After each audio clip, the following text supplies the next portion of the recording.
Kajian Pembangunan. We weren't expecting so many people to come, given that it's going to be exam soon. So today we are very fortunate to have Professor Andrews with us to give a presentation on social protection in Indonesia.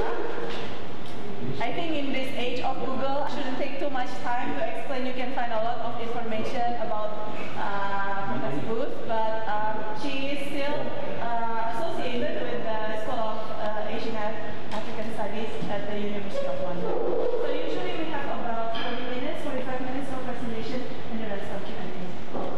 Silakan Ibu.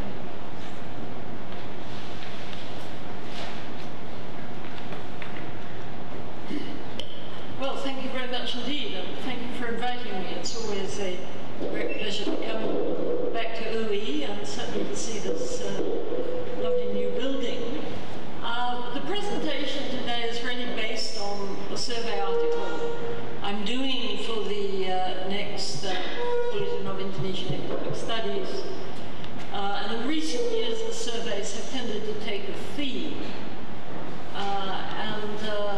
What I really want to look at and indeed talk about today is the whole issue of social protection in Indonesia. What has been achieved so far and the challenges ahead. Now, of course, as most of you will probably know, these surveys tend to have an introduction looking at the macroeconomic environment. In fact, I'm not going to say very much about this. Partly because I don't think there's anything at the moment terribly exciting to say. It seems growth is likely to be much the same this year as last year, a little over 5%. Inflation is fairly subdued, partly as a result the rupee was slightly stronger than it looked certainly last year. And indeed, I think some people are saying Bank Indonesia might loosen monetary policy slightly. I think there's going to be an announcement later this week. However, there are some worrying signs, if you like, storm clouds on the horizon, which of course, if and when Jokowi is confirmed for a second term, he's going to have to tackle. And I think probably the most worrying development is the increase in budgetary subsidies. According to the World Bank, this calendar year they're going to be over 40% higher than last year. And this largely, not entirely, but largely reflects increases in world prices of petroleum products. And it does seem to me reducing or removing subsidies are going to be a very important challenge. He's going to be facing other challenges as well.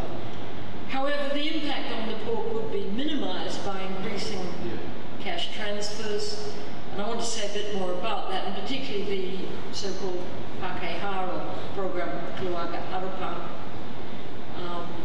and perhaps other reforms to the existing social protection system.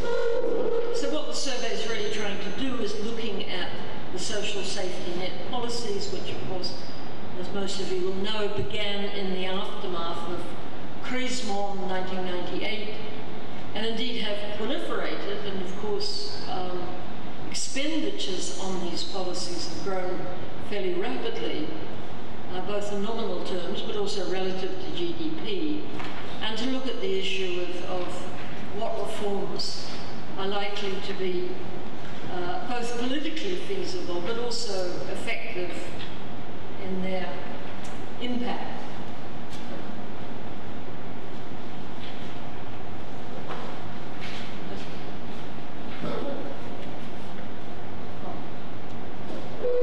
I might briefly touch on what seems to be called at the moment the Sembako problem.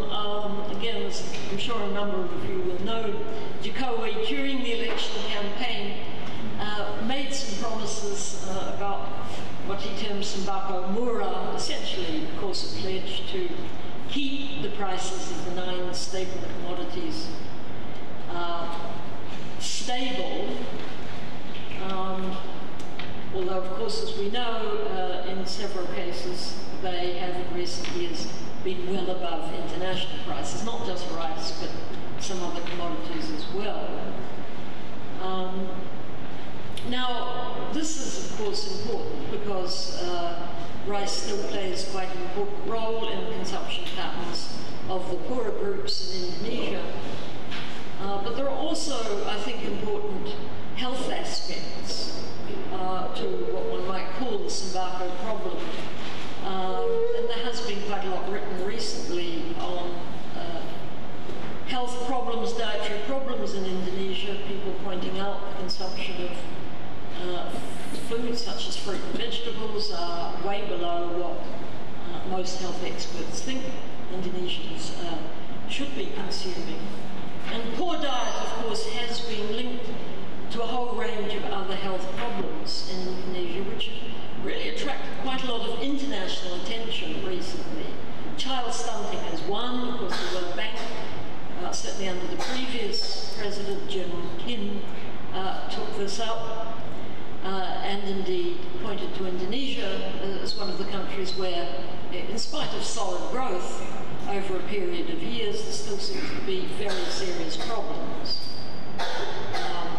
Some of you may know, in fact, the study that came up a couple of years ago by a group of UN agencies, which showed Indonesia had a very high percentage of both child stunting and wasting,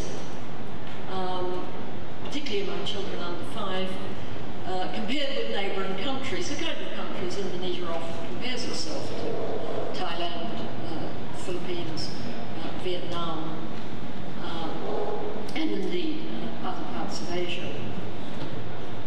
Well, before going into this in a bit more detail, I want to say a little bit about issues of poverty and income distribution, and particularly to flag what I think are really the quite serious problems in the Susunas data. And again, some of you are probably aware of this, but there has in recent years been a worryingly large gap between the Susunas figures on household consumption expenditure and those from the national accounts. Now, of course, the Susunas sample has grown quite rapidly, actually, in recent years. They now carry out the Susunas survey twice yearly, and the March survey surveys 300,000 households. A pretty large sample, actually, in comparison with similar surveys in other parts of Asia. It seems, certainly from the recent data, that the Susunas is only picking up somewhat less than half of the consumption expenditure in the national accounts. In fact, Wawan and I had quite a long discussion with the people in the National Accounts Division at the BPS last week, and they were very familiar. They knew exactly what the problem was. And their explanation was the disparity tended to be greater for non-food than food expenditures. And they thought this suggested that, particularly in urban areas, and particularly among better off households, so the top quintile of the expenditure distribution, these households were underreporting expenditures, particularly on items such as housing and transport. And indeed, there does seem to be something of a consensus that better off households in urban areas in Indonesia are in fact quite a lot better off than the Susunas data might suggest. There are, of course, valid reasons why we'd expect the consumption data from the national accounts to be rather lower than the Susunas, but I think there's a general consensus, certainly among statisticians, that when the disparity of the gap falls below 50%, well, something is certainly wrong with the household survey data. There's underreporting, and it's most likely to be underreporting on the part of the better off households, as I say, particularly in urban areas.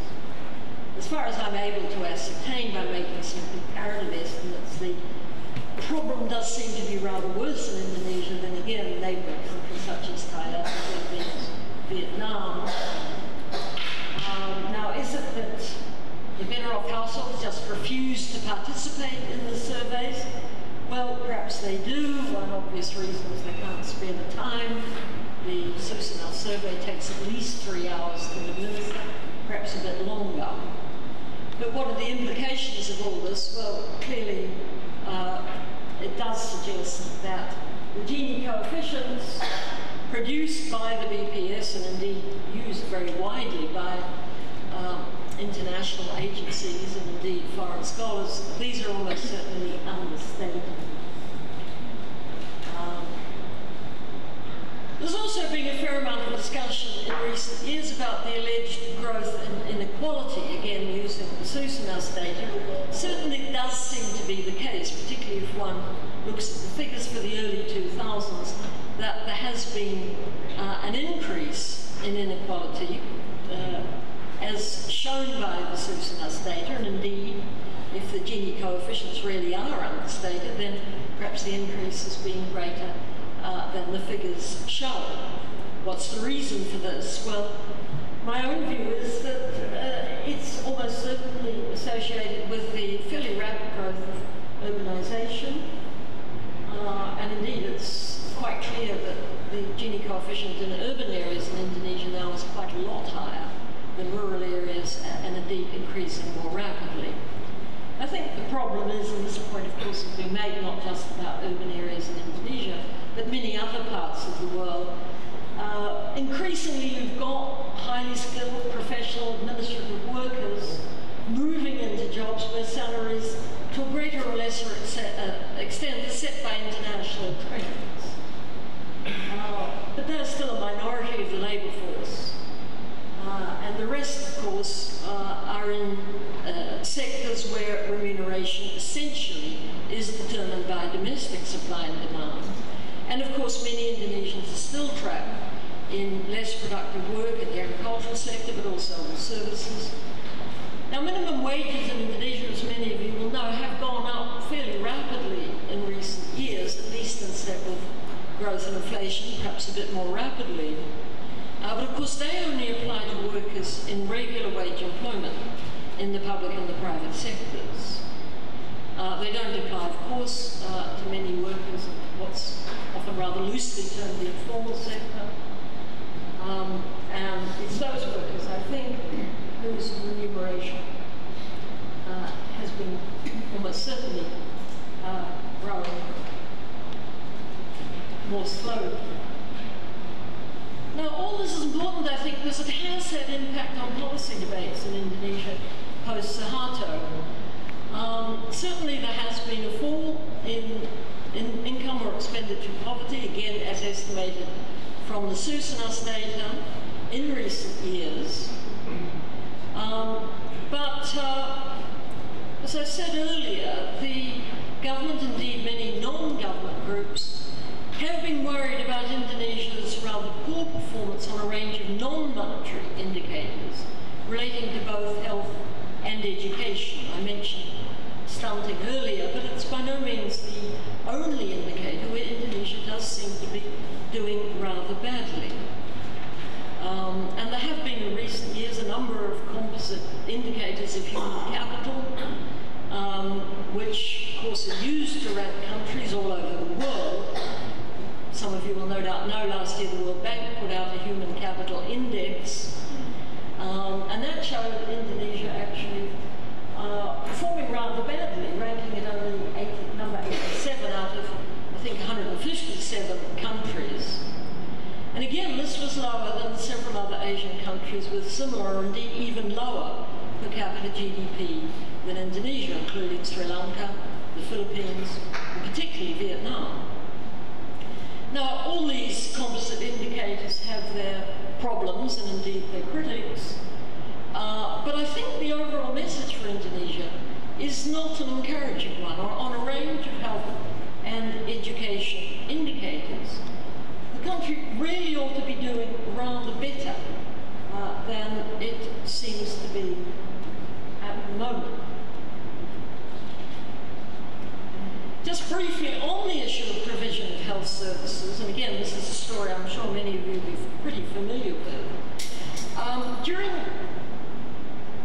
During the Suharto decades, the 3 decades he was in power, there was a real attempt to improve health facilities, particularly in rural areas, although also in urban areas. quite a lot of money was spent on developing the so-called puskesmas, the Pusat Kesehatan Masyarakat, and these were health centres which were established not always at the village level, but certainly at the kecamatan level.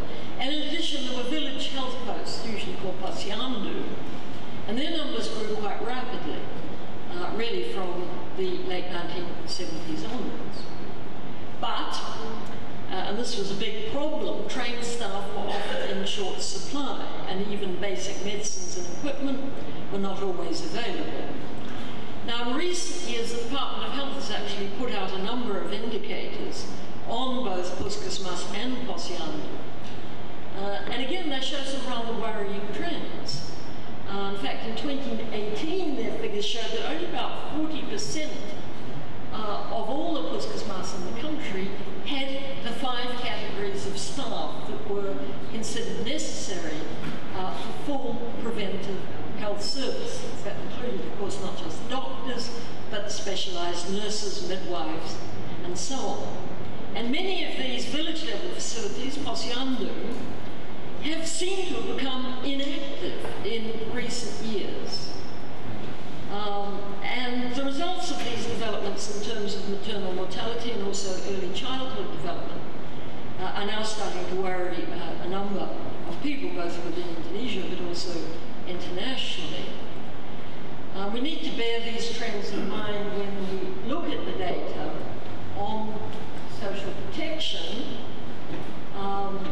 in working with the group at TNP2K. That's the national team which Dr. Budiono set up when he was Vice President. And they've been putting together a very valuable collection of data on government programs and government expenditures. The most recent figures are for 2017, although I think they're going to get 2018 data finalised before too long. But these figures do show that, first of all, there are a number of programs that are aimed at the so-called deprived or tidak mampu families, groups within society. 2017, the total expenditures amounted to a bit over 200 trillion rupiah. That's about 1.5% of GDP. Well, that might sound quite impressive, but in fact, a large chunk of these policies or programs were in fact subsidies. Principally subsidies for LPG, for electricity, and fertiliser.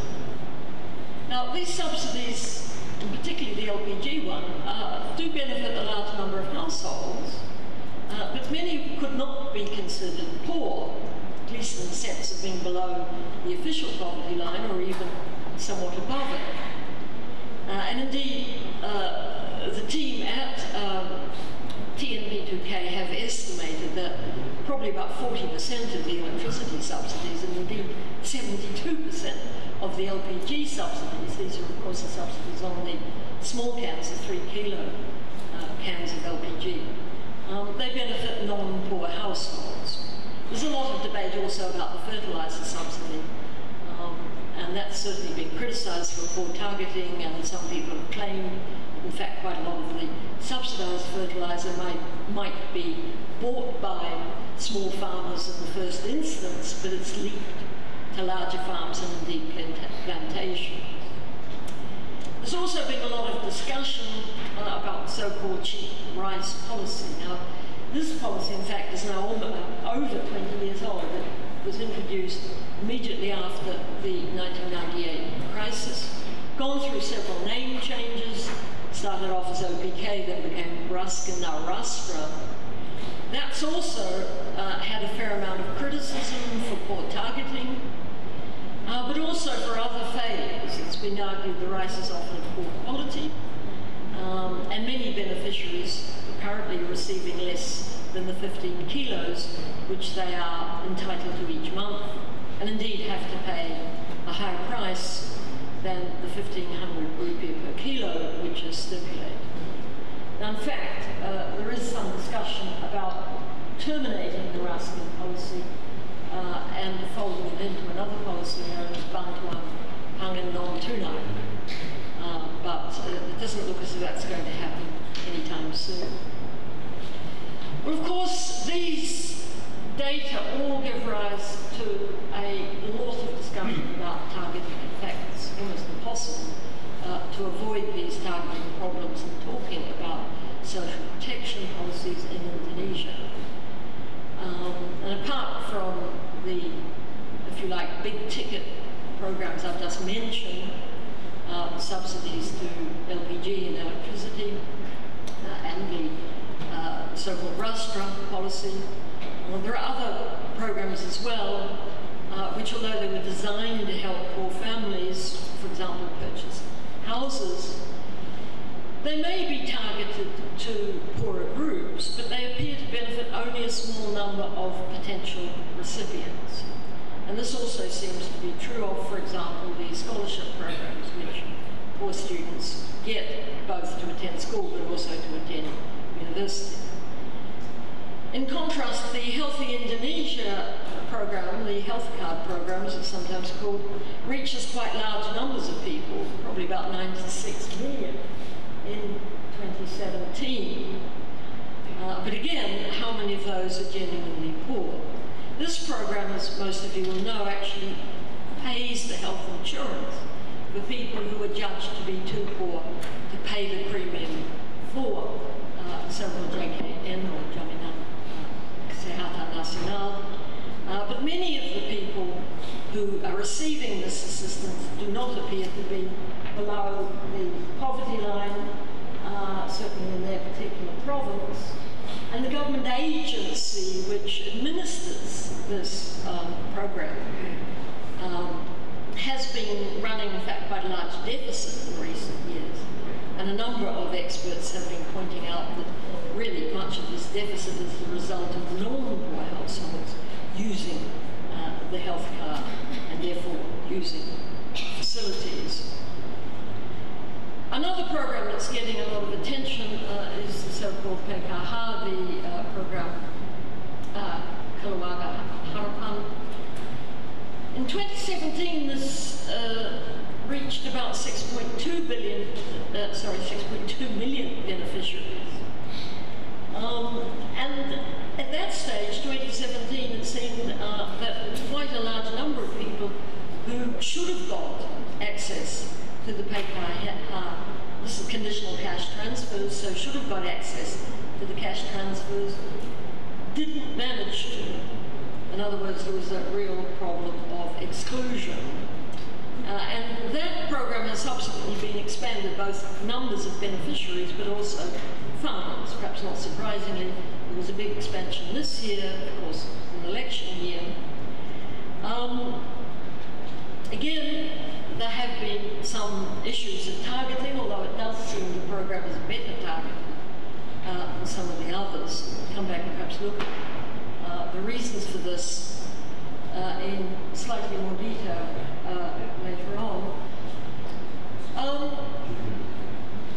In a quite extensive review of programs, particularly programs that were intended to support early childhood development, the World Bank a couple of years ago in one of its quarterly reports pointed out that, quote, despite the multitude of interventions, programs which are neither well integrated nor implemented at scale have been supported.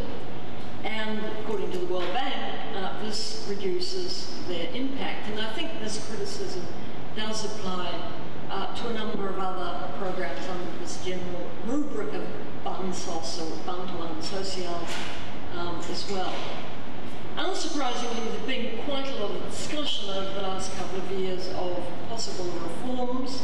I mentioned earlier, it has been suggested that the what's now called the Rasta program should be terminated, incorporated into the Bantuan Pangan Non-Tunai, which essentially gives targeted families a card which they can use at a warung, an e-warung, to buy at least 110,000 rupees worth of food every month. Indeed, this policy has in some ways quite a lot going for it, although obviously there are concerns, particularly about about whether it can be implemented in more remote areas. Another suggestion that's actually been made by people at TNP2K involves integrating the PKH with the so-called PEP, which is the school scholarship program, the program which helps children from poor backgrounds stay at school by giving them a cash grant. And these two programs appear to have a similar target group, although certainly in 2017 the school scholarship program reached a much larger number of children. In fact, some have suggested that government replaces both these programs with what is in effect a child benefit program, perhaps around about 20,000 rupiah per child per month.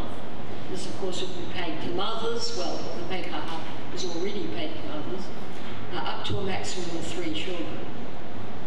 So if this is adopted, it means that the targeted families could receive quite significant amounts, perhaps over 7 million rupiah per annum.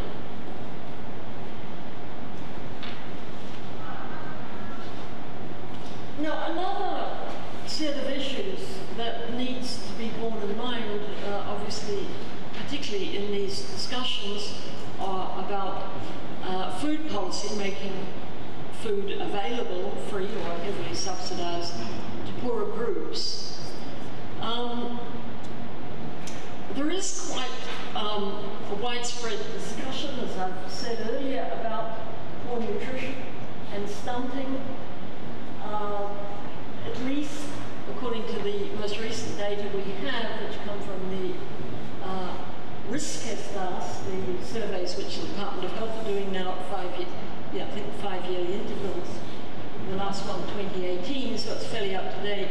And that showed at least 30% of children under 5 are stunted in the sense that their height is low for their age. And there's also concern about wasting, which means that the child's weight is rather low for its height.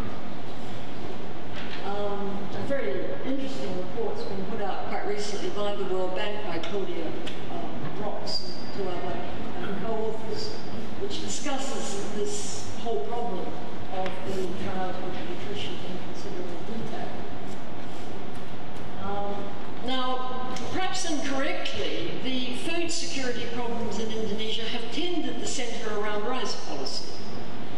Although there has been discussion also of broader food availability problems.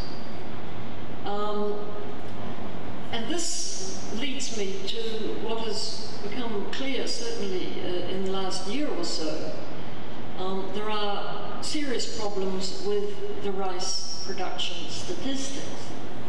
To put it quite bluntly, the statistics which the Central Bureau of Statistics has been publishing for many years, but mainly getting from the Department of Agriculture, these statistics overstate production by a considerable amount, by perhaps up to 30%.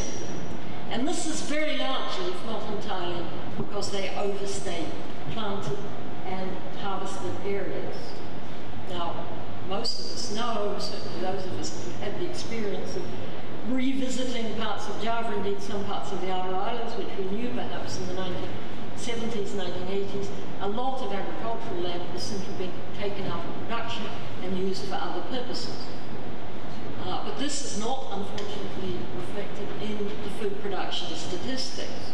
And indeed, it seems the main reason for this understatement is that the Department of Agriculture in particular has not been reporting planted and harvested area of rice and indeed other food crops accurately. There are some other problems as well that have been flagged, problems of irrigation development. Research and development in food crop production has certainly been rather neglected in recent years, at least compared with the 1970s and 1980s. But I think the key problem, certainly with the food production statistics, is that the amount of land under cultivation has been exaggerated. What the BPS has been doing, working with the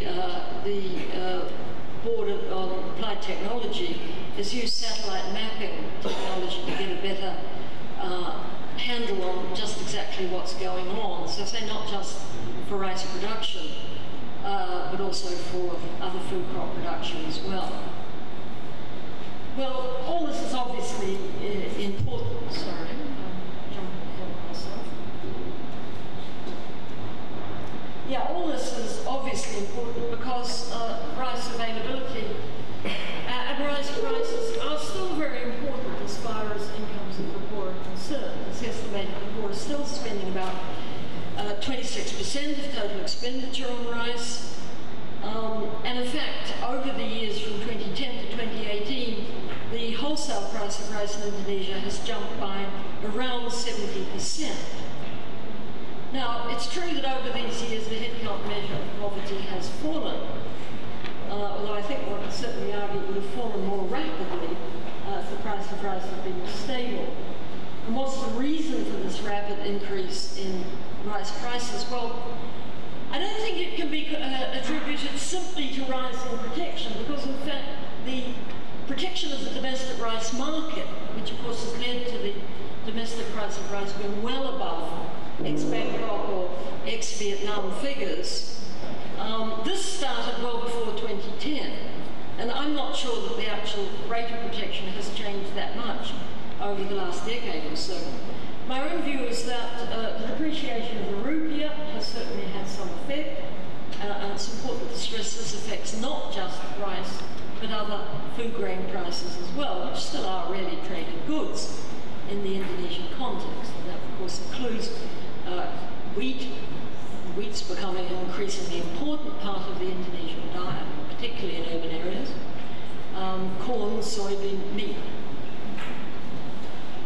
Supply factors may also have been important, and in fact, if we don't know how much rice is actually being produced in Indonesia, it's extremely difficult to draw up, for example, food balance sheets which have any degree of credibility.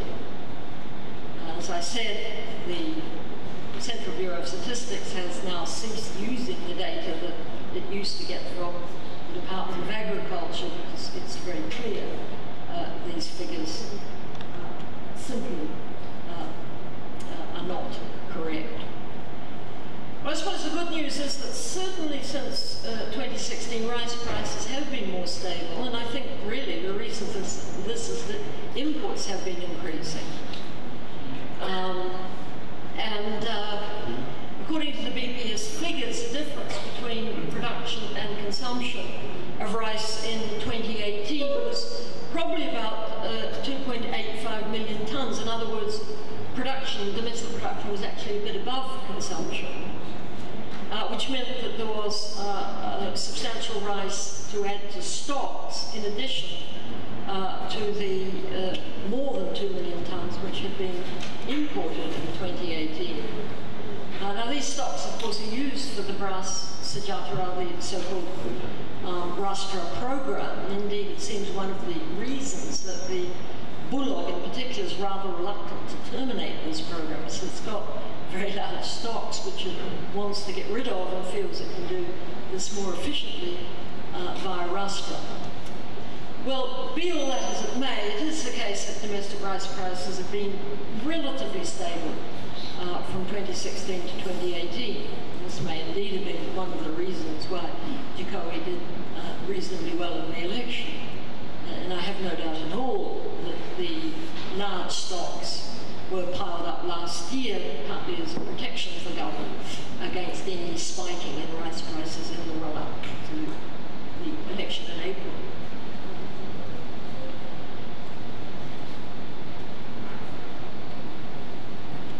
Be all as it may, as I said, it's still the case that medium-grade rice in Indonesia, the domestic price is well above the international price, whether one looks at Bangkok or the Vietnam price. And this, of course, is having still important implications for nutrition. Well, very briefly, I don't want to spend too much time on this, but I do want to talk a bit about broader problems in the health sector.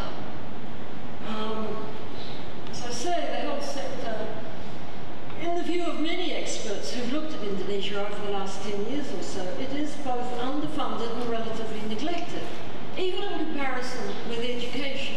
Now, as most of you will know, there's been a lot of discussion about problems in the education sector, the poor performance of Indonesian students in the international tests, the TIMS and PISA tests, but surprisingly little discussion, at least until this debate about stunting and wasting and early childhood development got underway a couple of years ago. Surprisingly little discussion about health issues. I mentioned earlier that the Ministry of Health has been spending, well, something over 11 trillion rupiah in 2018 on the so-called health card program, but the direct benefit of that to poorer households is doubtful. And just about everybody, I think certainly everybody that we've been talking to over the last couple of weeks, argues, unsurprisingly, particularly people in the Department of Health, that there are serious supply-side problems in the health sector in Indonesia. And just putting up more buildings, or indeed giving more people health care and subsidised or indeed free access to particular facilities, these policies aren't going to address the underlying problem, which is shortage of facilities, shortage of skilled health workers, and that's not just doctors, but also trained nurses, midwives, and so on. I think I mentioned earlier, in 2018, the Ministry of Health thought that of the over 280,000 posyandu in the country, only about 61% were active, at least in the sense that they were offering services to the public. Now, another very striking feature of health services in Indonesia, it's very clear from all the statistics that have been put out by the Ministry of Health using the riskus data, and indeed other data, there's huge variation across provinces. We just take this quite simple issue of utilisation of posyandu, or village health posts. Apparently varies from 99% being fully active and utilised in North Sulawesi to only 8% in Maluku, which is after all not so far away from North Sulawesi. Now, the posyandu were actually set up in the 1980s. They were very much a Suharto-era initiative. The idea was that they would offer at least midwife services to village units, and indeed also offer baby measuring and baby weighing programs and advice on nutrition to expectant and nursing mothers. The staff were, I think I'm right in saying, almost entirely voluntary. They weren't paid, and really only had quite basic training in disease prevention and primary care. The idea was that if anything, the posyandu staff found anything serious, then the mother or the child would be referred to the nearest puskesmas. Well, I don't think that ever really worked properly, although some people have given the posyandu some credit for the apparent improvements in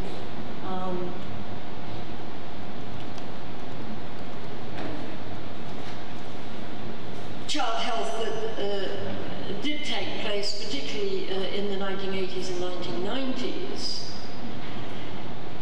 The real problem today, and certainly this is something the people in the Department of Health stress, is that there simply aren't enough staff at the puskesmas level to support and indeed supervise posyandu staff in their activities, even where the posyandu are still active. And indeed, looking at the data, I think that's probably perfectly true. As I said earlier, many puskesmas throughout the country don't have the 5 categories of staff which are considered really pretty much essential. Basic services are to be offered. And indeed, some puskesmas will have up to 17 posyandu in their immediate territory, their immediate daerah. And of course, it's extremely difficult for the staff of a puskesmas to get around 17 different clinics, even where these are operating. Well, what can be done? Officials in the Ministry of Health tend to blame leadership problems, particularly for the poor state of the posyandu. There's probably some truth to that. As I said earlier, there are some quite striking differences across provinces. Posyandu seem to be working extremely well in the north and west, and extremely badly in some other parts of the country. Now, as we know, of course, responsibility for health was one of the sectors that was devolved in 2001, along with roughly 250,000 health workers. They, in fact, were they became employees of the district, a couple partners with the hotel. Rocks and others in their work have argued that, in fact, quote, the regulations that delegate authority to make decisions and the budgets required to implement these decisions are still vague. And don't forget, this is getting on for 18 years now since decentralisation began. I think the lack of skilled people in many districts is still quite critical. The Ministry of Health themselves are still quite deeply involved in planning and managing regional staff and programs.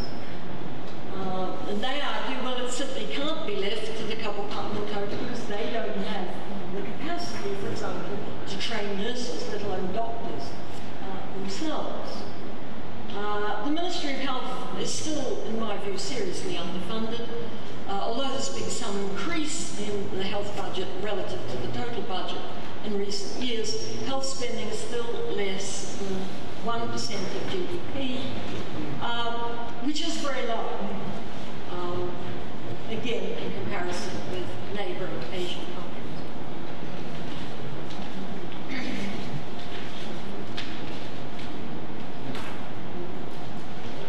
Well, perhaps very quickly I can sum up all this by 4 important takeaways. First, it seems to me early childhood health programs are extremely important in Indonesia, and all the evidence that we have suggests they've been seriously neglected. Now, I don't want to just blame decentralisation. I think there are lots of other factors at play as well. But I think, and here I would agree with some of the work that's been done by people like Claudia Rock, some of her colleagues at the World Bank, that Indonesia has performed badly, as I said, in comparison with neighbouring countries, because I just don't think enough resources have been put into early childhood health programs. Just to repeat, stunting still affects 30% of children under 5. Obviously, it's linked not just to poor nutrition, but to dirty drinking water, to poor sanitation. In fact, many people argue that this complex of problems, nutrition, drinking water, sanitation, they have to be dealt with together if a real dent is to be made in these stunting and wasting figures. Now, quite clearly, health and nutrition policies are linked to food availability and to its distribution. And you might ask, well, how can a country as large as Indonesia plan food policy when it simply doesn't have accurate figures on food production? And I think more accurate data, not just on production, but availability, more accurate food balance sheets are really essential. Unfortunately now, I think with support from the Vice President, the Central Bureau of Statistics is making some real progress in this area. Thirdly, well, the impact of decentralisation policies on sectors not just health, but also agriculture, education, well, to put it kindly, it's been mixed. As I said earlier, I don't think, I wouldn't just blame decentralisation, I think other factors are at work as well. But there's no question there still appears to be a lot of confusion, uncertainty about responsibility of different levels of government. And don't forget, we're not just talking about the Kabupaten Kota, we're talking about provinces, and of course we're talking about villages. Now, there's been some, in my view, quite promising steps with the so-called dana desa, which in a way is replacing the old in-press desa from the Suharto era, and hopefully that is going to give villages more resources. But of course they won't necessarily spend it on health facilities. And indeed, Kepala Desa Lurus can quite plausibly say, well, you know, my area we've got lots of other problems to worry about as well, poor infrastructure, the poor quality of educational facilities, schools. And these deserve priority. And indeed, the whole point about decentralization was that the local leadership would have a greater role in setting development priorities. Lastly, I think it's important to say that even if social protection policies can be better targeted, and most, perhaps not all, but certainly most of these subsidies eliminated or at least reduced, one or two encouraging steps there, particularly the electricity subsidies. But there's no question this is politically going to be very difficult for Japan. But even if some of these subsidies can be reduced, problems of implementation are going to remain. And often these problems are linked to shortages of skilled workers, and I think that's particularly the case in the health sector. And it seems to me these are not shortages which the Kabupaten and Kota, for the most part, can be expected to address themselves. There's got to be better coordination with the provinces and indeed with the pusat. Okay, I'll leave it there. Thank you.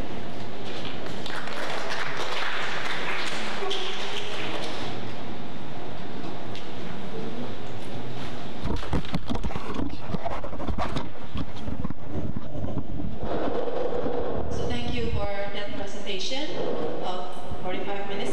And we also have Raden Purnagunawan, who is with NP2K and also a lecturer at the Faculty of Economics and Business of Universitas Pajajaran. So we have about a lot of time, 40 minutes or so for Q&A. So maybe I'll take a couple of questions initially. Barusan, you got okay, thanks. Oh, okay, you're pointing.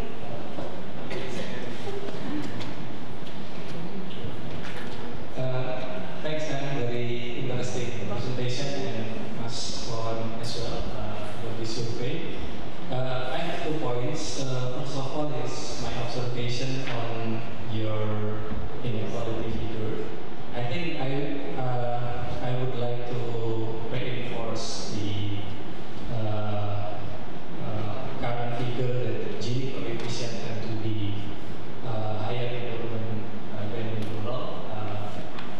As my experience working with Budi on the rural-urban migration data that we have, we find that in general, positive selection in the labor market from rural to urban is quite profound, and I think that's largely explaining this change in inequality within rural and urban and between rural and urban. My second point is another question related to the social protection. I noticed that recently government tried to shift the commodity subsidy to targeted subsidy in the electricity and the upcoming maybe the LPG. But in a general context, when we expect graduation from this later on, a good targeted one, I'm still not clear what future mechanism that the government will implement for re-updating this unified database. And yeah, I think that's one of the key way forward in talking about this and unifying everything into a single program of social safety net. So maybe Mas Wawan can enlighten us about this. Thank you.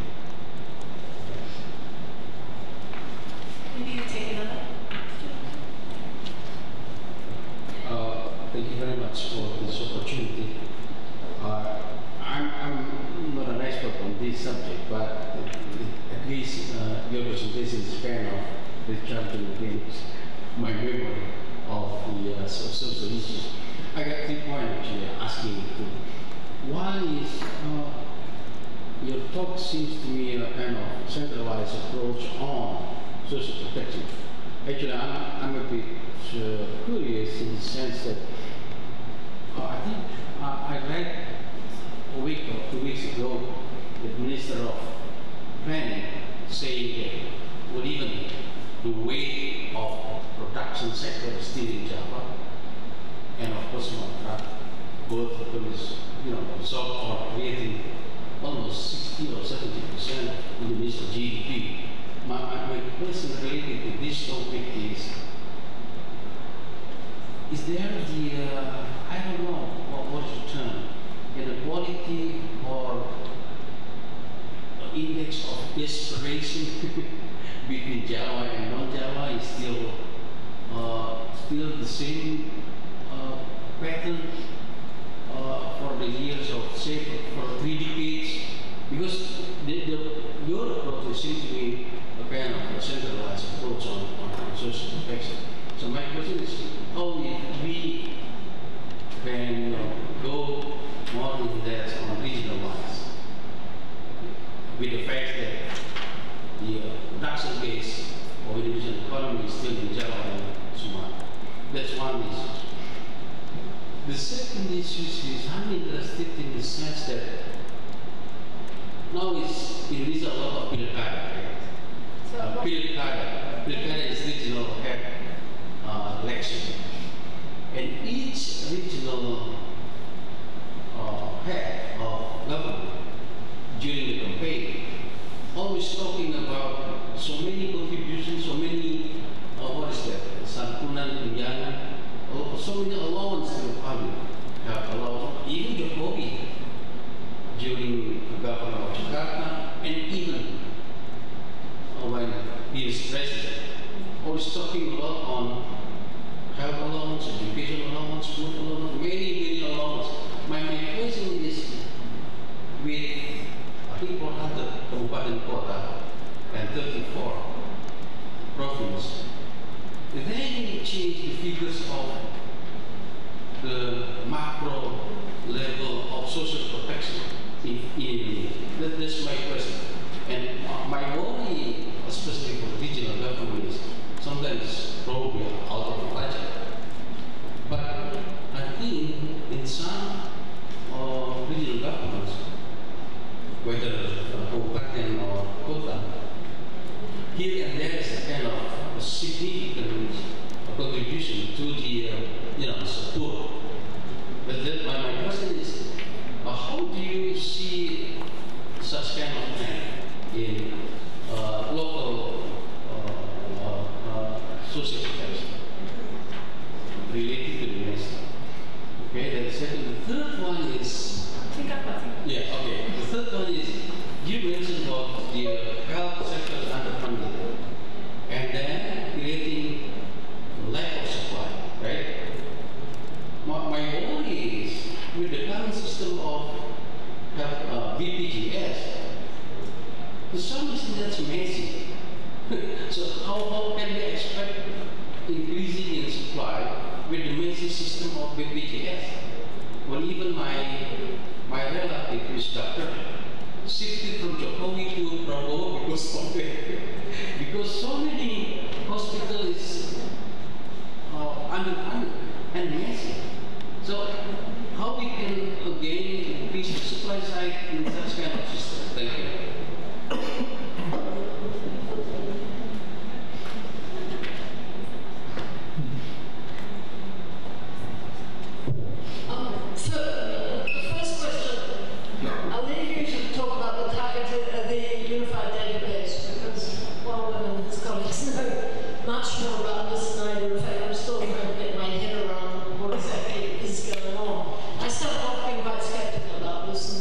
Slowly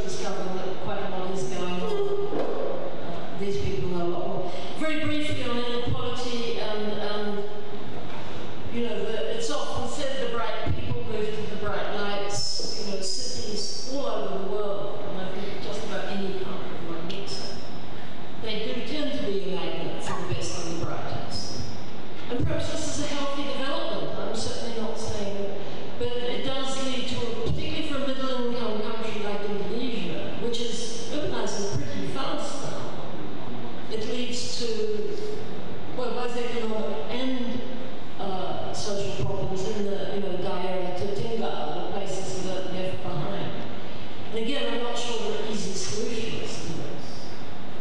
But I think there has to be some measure of compensation, particularly for those regions that lose skilled workers. And again, I would point to health and education. On the second question, they're all important questions. I'm sorry if the sort of focus could seem to be highly centralized, because, you know, we're here in Jakarta gathering data, but I don't want to give the impression that a lot isn't going on in the Bay Area. And indeed, I think one of the encouraging things about at least some of these policies of Bantuan Sosial is that actually those couple partner programs which have some extra money now, of course it's pretty obvious in Jakarta or indeed in some of the resource-rich provinces, say Kalimantan, which are getting money back through the, what's it called, the Bantuan Khusus, whatever they call it. They are actually using these funds to supplement some of the central policies. And even, in fact, people were talking to us this morning about program Jogja. He seems to have a rather remarkable bupati, although perhaps unfortunately he's been poached now by the central government. But, you know, they can do all sorts of things at a local level. And I think, you know, this is one of the pluses of the decentralisation program. I think able leaders, particularly at the government and local level, but even perhaps Kepala Desa, if they have some funds, they can do some useful, innovative things. But as we all know,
costs a lot of money, right? So that's why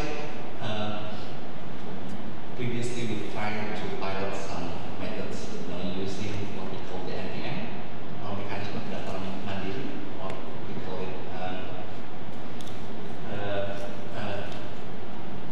So the people actually can register, right? Register themselves and say that I should get these programs or these assistance, and then they get the data collected, and then compare it with the existing GDP database, and then see whether he is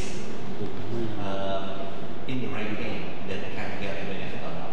So that kind of idea. And now the system actually already been implemented. Also, in the verification, verifying what the methods already did. And the data itself can be updated up to 2 times a year. So that's by that mechanisms, hopefully, that the targeting is getting better and better. And the inclusion and exclusion error that happens could be reduced.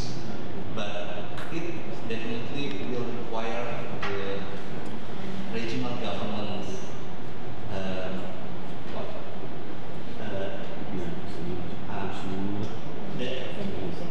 the influence of the regional government, right? Because they have to also provide some money to verify the data and so forth. Right? So it is this mechanism already in place, but yeah, still ongoing process to perfect it, the implementation.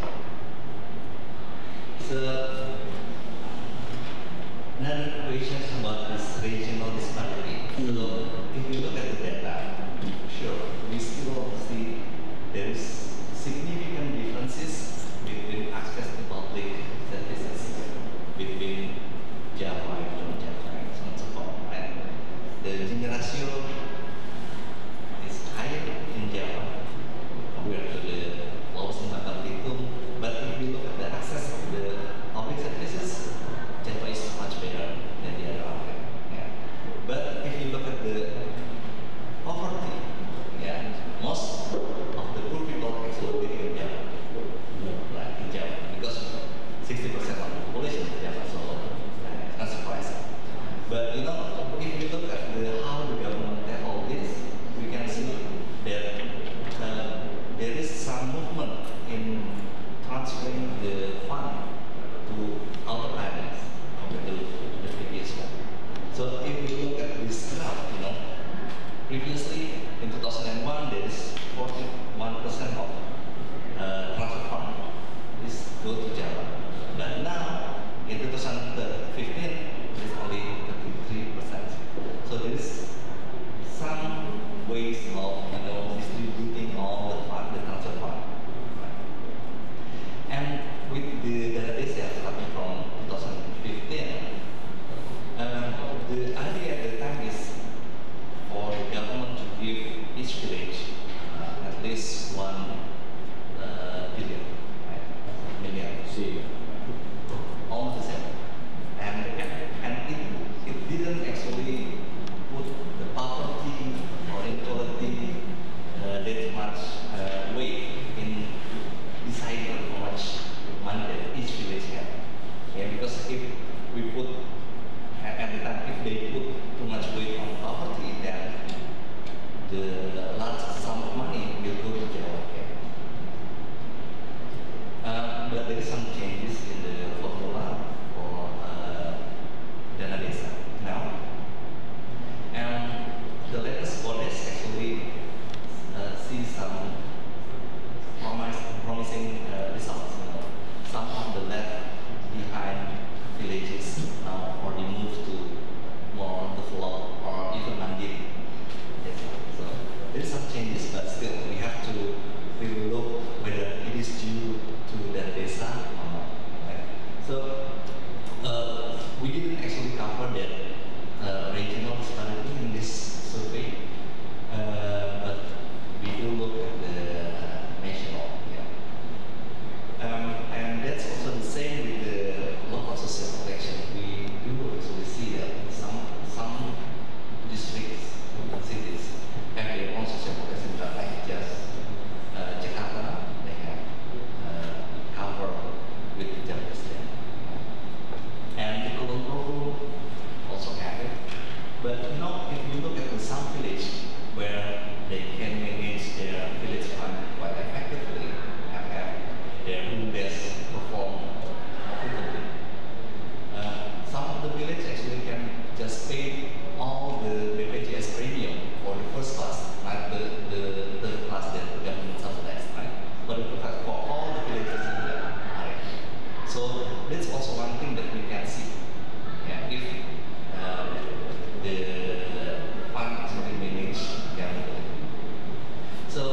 if we look at the social protection for the elderly,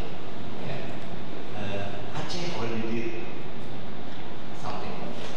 So they have provided some money for elderly people above 70 with some amount of money, and it actually helped a lot. So they not even dependent on their children anymore, so they can also help their children. So the children also can find a job and earn some. Right? So based on that, we actually also try to bring it at the national level.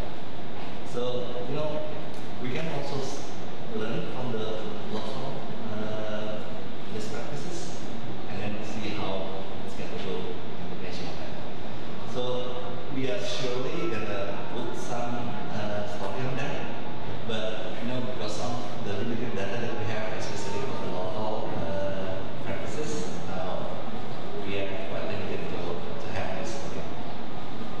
For the BPJS, I'm not gonna talk much about that yet, but what our focus now is mainly on funding, because after this so many years, right, there is still high percentage of balita, children under 5. That's in some area, it's even more than 2/3 of the balita get funded. So it is really problematic. Yeah, we do have see that in the report. The government already transfer or give 100% to for targeted beneficiaries like the vitamin A supplement. But whether it is in or not, we don't know. Right? So they just given. But if there is no behavioral change, then all of these programs might not be useful. So that's why actually starting last year, the VP already made it a national promise. Right? We have national campaign, we have the national integrated action, from national and regional and even at the village level. So the dana desa now can be used to any programs related with nutrient specific, nutrient disease specific and disease nutrient sensitive programs. Just like sanitation, water, etc. So that's where the village fund can also play a role. So in this area, the one that we are focusing on, we didn't actually touch on the BPJS system and how actually this messy problems. No, that's because ended saying you were underfunded. Yeah. And supply problem. And it's getting worse. So, It's getting worse. Yeah. So, yeah. So that's the one that underfunded, especially for the early child development programs. But yeah, mainly for everything related with the health support areas. I think we have some time for another round of 2 questions, maybe. If not too late.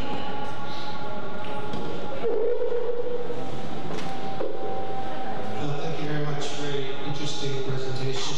I have a kind of political economy question, which is related to some of the things that we were both discussing before. Which is we had decentralization on a massive scale in a very short period of time. And the motivation, well, there are many motivations, but one of the motivations was that you bring government closer to the people and the performance of these various agencies will improve. But in fact, I think across the range of agencies from education, schools are not performing better. In agriculture, there's a very clear deterioration, I think, in the level of service that we're seeing in agricultural extension, irrigation,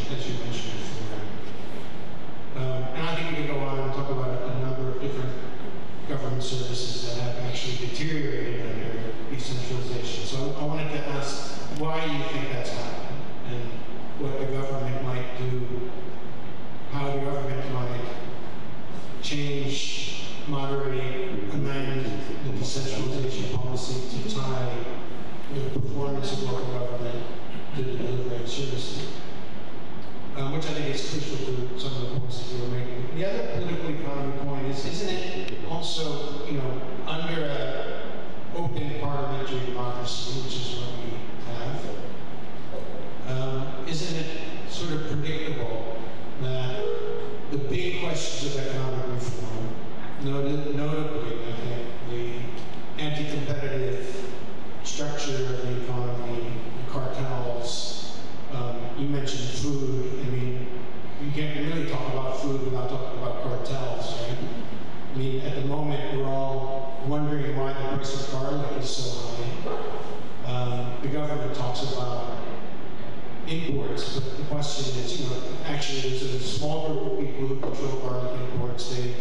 They restrict imports before the price goes up, they make a lot of money, and then there's imports. Right? So that happens in beef, it happens in garlic, it happens in shallots, it happens in a wide range of agricultural commodities. So I guess my question is, isn't it logical that the government continues to give cash transfers, kartu pintar, kartu sehat, kartu this, kartu that, transfers directly to people because it sort of buys them off so they don't have to solve the big problems, which are these cartels, right? And these cartels are operating on a small scale in garlic, but they're operating on a large scale in oil and gas and coal and everything else. So isn't this sort of an expected political economy outcome? We have handouts that don't really solve the problem, but we don't have economic reform.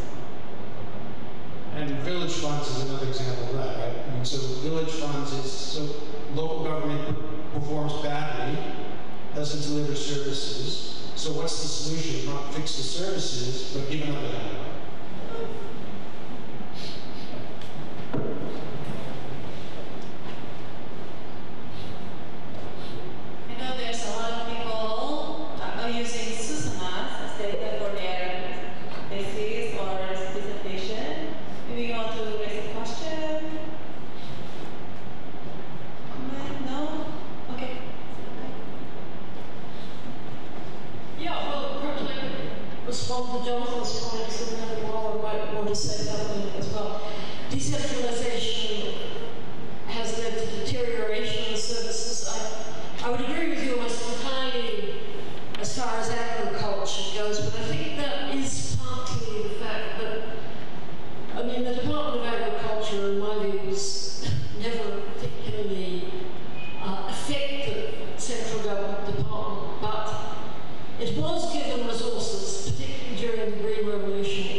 The problem is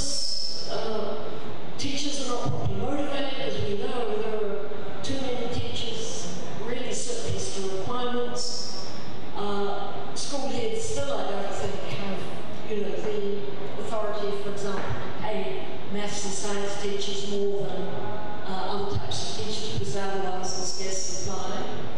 That's a phenomenon we find practically everywhere in the world. And one of getting out of this trap is simply paying certain categories of teachers more. This is very difficult in Indonesia because they're all on the civil service, or most are on the civil service pay scales.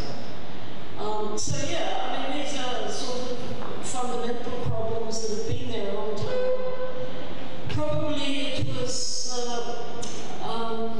well, foolish perhaps to expect that decentralization would change things dramatically. I think where perhaps there's been some success is, you know, innovating with new leaders and emerging. Jacobi is an example of this, I suppose. Perhaps it's been pushed up too quickly, I don't know. But I think looking around the country, one can find other examples of mayors from parties and so on that have managed to do good things with the resources they have at their disposal. Now, perhaps they could have done equally good things under the old regime. It's a difficult question. Your broader question, why aren't the cartels, the inefficiencies in government being addressed? Well, I think, it's the power of vested interests. It will take a long time for that to change. You can't expect, a more pro-democratic, parliamentary democracy suddenly to solve all these problems. I agree with that. It's disappointing there hasn't been more progress. But perhaps again, we're unrealistic in expecting great things to happen. So the more open democratic regime. Yeah, it's always hard to answer the political economy questions, right? But for making sure that the local government actually doing what the central government would like them to do is quite hard, right? Because they are now selected by their own people in the local governments and so forth, right? Even now, summoning local head leader to the central government is quite difficult, also, right?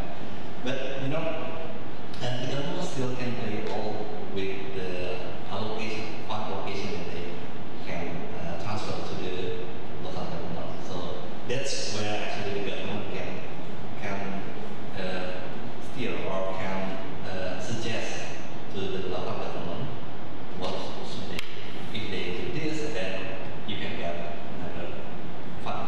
So this just like stick and carrot, but not stick and stick, right? And the other thing that actually we did, we have this advocacy team, to go to the and then say, okay, when you decide the budget, to allocate the budget, this is you should look at the data first, and then from that, then you can allocate the budget. So if you see that there is some problems in education, right? School that are broken and so on and so forth, then maybe the education has to be have a good, larger amount budget. So those kind of things we did, but still in some small area that we have. So now we have done it for 2 provinces and for competent quota for this application. Yeah, how to actually make this budget allocation more powerful. If you look at the P2K website, you can see this is the book that I actually mentioned. This is, you can download it in the P2K website. But you can see that there is some books actually just published in the P2K website. It's actually how to use this budget or public spending on poverty reduction effort in several areas. Yeah, so this one way that we can do. So what we can do if we cannot solve the current problems, if we cannot solve the principal agent problems that might arise, then what we can do is actually increasing the effectiveness of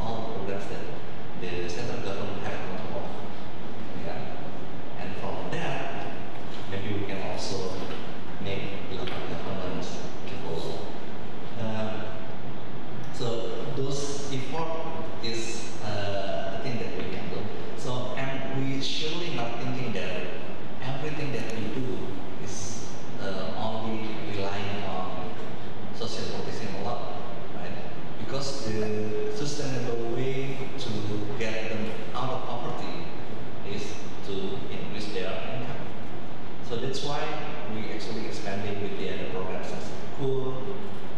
We actually have some programs to increase the productivity and also to increase the local economy through donation, right? For sure now, for some village, there is some learning process for this allocation and budget and everything related to the donation. We see really good progress. If you go to the village, you can see that they are really trying to learn how to allocate this. Okay. And because of the people also see that now the village has more money, yeah, to build anything that the village wants to do. So the participation also increased. We did our small studies on this, and then you can see that there is some improvement in the outcomes, some outcomes category, right, like income and so forth. But it's now mostly in more better those areas that have better infrastructure. You can still see that. For the area that has less infrastructures and more remote, we can see that the database allocation is mainly for infrastructure, which may maybe have long-term impact than the other region. So what we did now, that we just try to work with what we can do, increase the effectiveness of the programs, and we haven't actually touched or let the other ministry to deal with the cartels and so on and so forth. But for the social protection, when we did in the survey, we didn't actually cover that because we still doesn't have enough information on that. I'd like to just add something about, and positive about what perhaps could be done in the health sector. Most people I've spoken to agree that there's been a steady process of privatization of health facilities, beginning really, I think, in the 90s. It's not necessarily a post-Suharto phenomenon. As I said earlier, in the 70s and 80s, virtually all the medical students, when they graduate, okay, at that stage, arguably their education is heavily subsidized, and probably still is, but certainly then, they became a going degree and they had to go off to a remote area for at least 2 years. As I said, the doctor we were talking to in the Department of Health, she was now a bureaucrat, she was a director level, I think, but she had been a doctor out in, I think, Sulawesi and Sopeng for several years. And she was really regretting the fact that this system no longer operated in her solution was to give scholarships. There are plenty of right-young students coming out of the high schools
case of nurses, be down. So